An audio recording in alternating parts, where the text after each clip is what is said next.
I think there's a big political bias playing in the courts here in Washington, D.C., especially with the public defenders. The January 6 defendants that I spoke to and asked questions to in the jail said that if they have a public defender, they said their public defenders hate them. And they're being represented because they're poor and they can't afford to pay a lawyer, and they're being represented by public defenders that call them white supremacists, tell them they have to denounce President Trump, tell them they have to denounce their political views, want them to watch videos and read books that basically is critical race theory training in order for them to have this public defender represent them. You see, that's a political bias in the court. Let me go further. I'm not involved in anyone's cases here, and I'm not defending any of the actions that happened at the Capitol, nor will I, because as I said before, I didn't like it and I don't agree with it. I objected to Electoral College votes, but I wasn't a part of the riot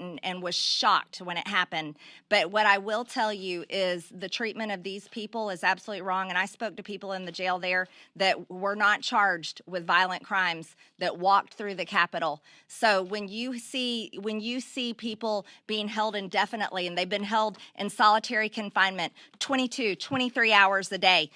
being held in a prison cell where their bathroom, their toilet doesn't work, and they have to hold it for more than 20 hours in order for them to wait to be able to use the toilet when they're let out, when they're being force-fed gluten food and they have celiac disease, and so the food that they eat makes them sick every single day to the point where they will go days